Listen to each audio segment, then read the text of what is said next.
টাকা, রাজনীতি আর ক্ষমতা, এই ত্রিভুজের রসায়নে বাংলাদেশে আকাশে বাতাসে এখন এক নতুন ঝড়ের পূর্বাভাস। যে ব্যাংকের ওপর ভর করে দাঁড়িয়ে আছে দেশের রেমিটেন্স আর অর্থনীতির এক বড় অংশ, সেই ইসলামী ব্যাংক বাংলাদেশ লিমিটেড এখন এক চরম রাজনৈতিক দাবার বোর্ডে পরিণতির দিকে যাচ্ছে। পদ্মার আড়ালে চলছে এমন এক অবিশ্বাস্য খেলা, যা কেবল দেশের অর্থনীতি নয়, বদলে দিতে পারে আগামী দিনের রাজনৈতিক সমীকরণও। একদিকে বিএনপির এক অদ্ভুত নীরব চাল, অন্যদিকে জামাত ইসলামের দেওয়া চূড়ান্ত সিদ্ধান্ত আর কঠিন হুঁশিয়ারি। কিন্তু কি সেই খেলা? কেন ইসলামী ব্যাংককে ঘিরে হঠাৎ করে বিএনপি জামাতের মধ্যকার সম্পর্ক? আজ আমরা উন্মোচন করব সেই নেপথ্যের ইতিহাস, যা সাধারণ মানুষের চোখের আড়ালে রয়ে গেছে। ঘটনার গভীরে যেতে হলে আমাদের একটু পিছনে ফিরতে হবে। 1983 সালের প্রতিষ্ঠিতের পর থেকে ইসলামী ব্যাংক ছিল বাংলাদেশের ব্যাংকিং খাতে এক অনন্য উচ্চতায়। মধ্যপ্রাচ্যের বিনিয়োগ আর দেশের কোটি কোটি ধর্মপ্রাণ মানুষের আমানতের এই ব্যাংকটি হয়ে ওঠে দেশের 1 নম্বর ব্যাংকিং খাত। একটি সময় দেশের মোট রেমিটেন্স সিংহভাগ আসতো এই ব্যাংকিং এর মাধ্যমে। কিন্তু রাজনৈতিক বিশ্লেষকরা বলছেন, এই ব্যাংকের মূল চালিকা শক্তি বা ম্যানেজমেন্টের শুরু থেকেই ছিল জামাত ইসলামের প্রভাব। বছরের পর বছর ধরে ব্যাংকটি বিপুল মুনাফা করেছে এবং দেশের অর্থনীতি বৃদ্ধি করেছে। কিন্তু 2017 সালে ঘটে এক নজিরবিহীন ঘটনা। রাতের অন্ধকারে এক অদৃশ্য ইশারায় বদলে দেওয়া হয় ইসলামী ব্যাংকের পুরো পরিচালনা। জামাত উদ্যোক্তা ও পরিচালকদের সরিয়ে ব্যাংকের নিয়ন্ত্রণে চলে যায় একটি বিশেষ ব্যবসায়ীর হাতে। সেই সময় বলা হয়েছিল জামাতকে মুক্ত করার জন্য অপারেশন চালানো হয়েছিল, কিন্তু ফলাফল কি হয়েছিল? গত কয়েক বছরে হাজার হাজার কোটি টাকার বেনামি ঋণের নামে ব্যাংকের থেকে বের করে নেওয়া অনেক অভিযোগ ওঠে, যা পুরো অর্থনৈতিক খাদের কিনারায় দাঁড় করিয়ে দেয়। 2024 সালে রাজনৈতিক পথ পরিবর্তনের পর দেশের ব্যাংকিং খাতে আবারও হাওয়া বইতে শুরু করে। বাংলাদেশ ব্যাংক একে একে বিতর্ক পরিচালনা ভেঙে দিতে শুরু করে, যার মধ্যে ইসলামী ব্যাংকেও ছিল। কিন্তু ঠিক এই জায়গাটাই শুরু হয় বিএনপির সেই অবিশ্বাস্য খেলা। আইন অনুযায়ী যৌক্তিকভাবে মনে করা হচ্ছিল, ব্যাংকটি যেহেতু আগের মালিকদের বা জামাত ইসলামের হাত থেকে কেড়ে নেওয়া হয়েছিল, তাই নতুন বোর্ডের তাদের আগের দক্ষ কর্মকর্তাদের ফিরিয়ে আনা হবে।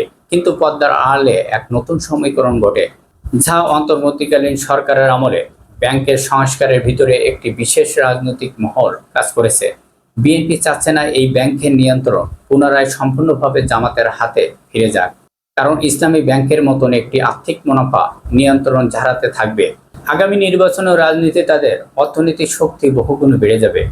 ফলে ব্যাংকের নতুন বোর্ড গঠনে এবং প্রশাসনে এমন কিছু ব্যক্তিকে বসানোর চেষ্টা চলছে, বরং বিএনপির প্রতি সহানুভূতিশীল কিংবা নিরপেক্ষ। আর এটাই হলো বিএনপির সেই অলিখিত অবিশ্বাস্য চাল, যা জামাত ইসলামকে এক বড় ধাক্কা দিয়েছে। জামাত ইসলাম এই পুরো খেলাটি খুব ঠান্ডা মাথায় পর্যবেক্ষণ করছেন। বছরের পর বছর ধরে যে ব্যাংকটি তারা নিজেদের রক্ত ঘামে গড়ে তুলেছিল, ফ্যাসিবাদের পতনের পরেও যদি সেই ব্যাংকে তাদের অধিকার ফিরিয়ে না দেওয়া হয়, তবে তারা কিভাবে মেনে নেবে? রাজনৈতিক অন্দরমহলের খবর, জামাতের নীতি নির্ধারকরা এই ঘটনায় চরম ক্ষুব্ধ। তারা মনে করছেন বিগত 16 বছর ধরে তারা যে পরিমাণ নির্যাতন বা ত্যাগ স্বীকার করেছেন, তার ফল এখন অন্য কেউ ঘরে তোলার চেষ্টা করছে ইসলামী ব্যাংকের নিয়ন্ত্রণ ধরে রাখা। এবং এই লড়াইয়ে জামাত ইসলাম এখন আর চুপ করে বসে থাকার কথা নয়। জামাত ইসলাম এবার কঠিন ঘোষণা দিতে যাচ্ছে। তারা পরিষ্কার জানিয়ে দিয়েছেন, ব্যাংকিং খাতে সংস্কারের নামে যদি কোনো বিশেষ রাজনৈতিক এজেন্ডা বাস্তবায়ন করা হয়, তবে তারা চূড়ান্ত সিদ্ধান্ত নিতে বাধ্য হবে।